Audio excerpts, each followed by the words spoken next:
Terima kasih masih bersama kami di Breaking News. Pemirsa, kami sudah terhubung dengan pakar hukum pidana Universitas Brawijaya, ada Pak Aan Eko Widiarto. Selamat sore Pak Aan, apa kabar? Selamat sore Mbak Safa, baik-baik. Ya, Pak Aan, bagaimana tanggapan Anda menyimak persidangan kasus pembunuhan berencana Brigadir Yosua sejauh ini? Sampai hari ini adalah agenda pemeriksaan saksi. Saksi yang sama kembali dihadirkan. Sebelumnya para saksi ini juga sudah bersaksi di persidangan kemarin dengan terdakwa Ferdy Sambo dan Putri Chandrawati. Hari ini mereka bersaksi kembali dengan terdakwa Ricky Rizal dan Kuat Ma'ruf. Ya, memang terkesan berulang-ulang ya, beberapa pernyataan dan beberapa pertanyaan, bahkan hakim berkali-kali juga dalam persidangan sebelumnya menegur beberapa pertanyaan yang sama, bahkan hakim sampai mengatakan kalau sudah jelas jangan ditanyakan lagi.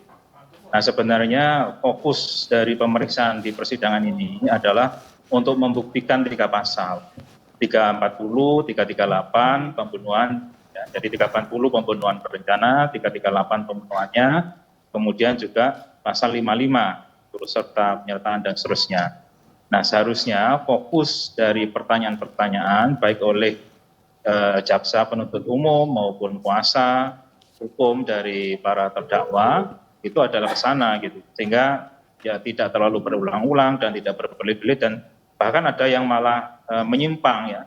Ketika ada pertanyaan soal kemarin ada anting juga dipersoalkan, ya, menggunakan anting, kemudian ada juga masalah ke klub malam, ya, juga ditanyakan. Nah, itu kan materi-materi yang di luar peristiwa yang terjadi, baik di Magelang maupun di Saguling, begitu, maupun di Duren 3.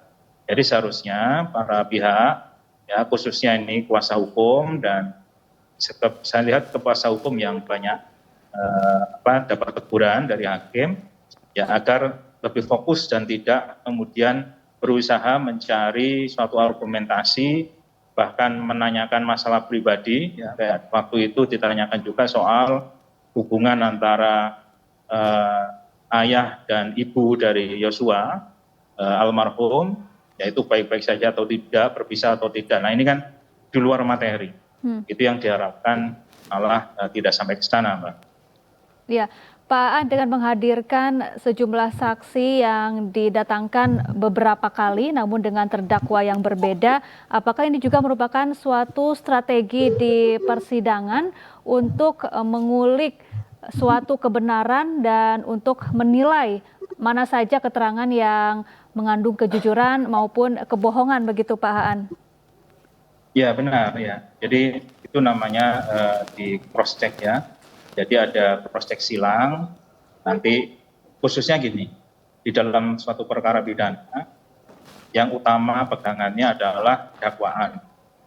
Ya, dakwaan ini harus bisa dibuktikan betul oleh jaksa penuntut umum, kemudian juga dari BAP yang ada. Nah, dari BAP itu juga harus dilihat konsistensinya. Memang bisa jadi para terperiksa, misalnya saksi, kemudian ahli, kemudian juga para terdakwa itu mengingkari BAP, itu bisa saja terjadi. Seperti kemarin yang Susi, ya, yang akhirnya berbeda sampai 3 kali dan di persidangan pun juga berbeda, ini juga bisa. Nah, tapi dari itu semua intinya adalah untuk mengulik konsistensi fakta. Disinilah hakim nanti akan menentukan ya, mana yang sampai keluar jalur, sampai nanti masuk ke keterangan palsu, ya, atau kesaksian palsu, mana yang memang ini hanya masalah pada konsistensi saja. Nah, hakim kan intinya adalah dalam membuat putusan harus membuat suatu keyakinan bahwasanya hakim yakin bahwasanya hakim itu dapat diyakinkan, makanya dalam putusannya berdasarkan keyakinan dari hakim terhadap suatu perbuatan itu memenuhi unsur tindak pidana atau tidak.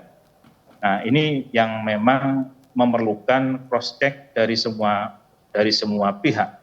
Dan sudah kita lihat dalam beberapa persidangan sebelumnya, misalnya kemarin juga dalam persidangan Ferdy Sambo menyangkal beberapa keterangan dari Azan Romer misalnya. Nah, itu sah-sah saja dilakukan penyangkalan. Tapi nanti yang menilai mana yang benar, azan Romer atau Verdi Sambo, ya hakim yang akan menentukan. Gitu. Jadi keyakinan hakim itu sangat menentukan, karena kan ini sangat subjektif ya, Ya. subjektif hakim. Hakim lebih yakin ke mana yang benar dan mana yang salah. Ya, Pak Aan, apakah kesaksian yang disampaikan oleh ART, petugas keamanan, ajudan dan juga sopir Verdi Sambo ini cukup signifikan untuk mengurai suatu peristiwa, dalam hal ini mengungkap kasus pembunuhan berencana Brigadir Yosua? Iya, karena mereka inilah saksi-saksi yang seharusnya mengetahui langsung dengan penglihatan, dengan mata, kemudian juga dengan pendengaran terhadap fakta yang terjadi di dalam rumah. Nah, jadi yang mengetahui situasinya, ART ini kan melekat ya di rumahnya, kemudian para ajudan yang memang pada waktu itu incas di dalam rumah, itu juga tentunya mengetahui persis peristiwa yang terjadi pada saat itu. Nah, dari inilah memang hakim ingin mengkonstruksi ya, mana yang benar, apakah yang diskenariokan oleh terdakwa ataukah memang yang dibeberkan oleh saksi. Nah, konsistensi kedua inilah yang nanti saya sampaikan tadi akan menimbulkan keyakinan pada hakim mana yang benar dan mana yang salah. Hakim yang akan menentukan apakah ini nanti terbukti ada unsur perencanaan ya, yang disengaja ataukah hanya sekedar pembunuhan bahwa 338 sehingga unsur perencanaan tidak masuk. Jadi masuk yang subsidiarnya. Nah, ini sangat menentukan memang karena mereka lah yang ada di dalam, apalagi dukungan ya CCTV itu masih minim, masih banyak yang gelap, kemudian HP dari almarhum juga masih belum ditemukan dan begitu. Nah, ini menjadi andalan para saksi ini bagi hakim untuk bisa menilai peristiwa tersebut. Ya, Pak Aan, tadi saksi Azan Romer, ajudan Verdi Sambo, mengaku sempat takut untuk jujur karena ia takut kepada atasannya Verdi Sambo. Kemudian kita lihat saksi ART Susi dan juga ART Kodir ini sempat berbelit-belit, ditegur oleh hakim dan jaksa, keterangannya berubah-ubah. Lalu kemudian sejauh mana perlindungan kepada saksi harus diberikan dan bagaimana untuk menjamin agar para saksi tersebut bisa memberikan kesaksiannya secara jujur dan terbuka, Pak? Ya, kalau fasilitas dari negara itu yang sudah dimiliki oleh Baradae ya, yaitu perlindungan oleh LPSK, tentunya dengan permohonan dan tahu ada beberapa syarat, ya, khususnya mengakui bahwa yang bersangkutan melakukan tindak pidana. Itu untuk yang perlindungan di LPSK. Nah, untuk yang saksi sebenarnya juga sama gitu.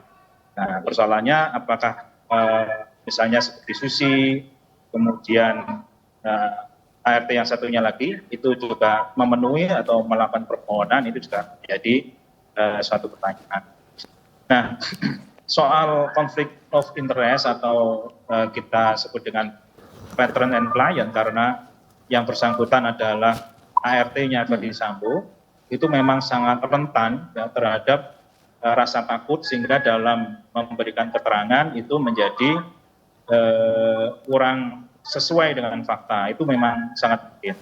Nah, makanya di sini ada peran ancaman hukuman apabila melakukan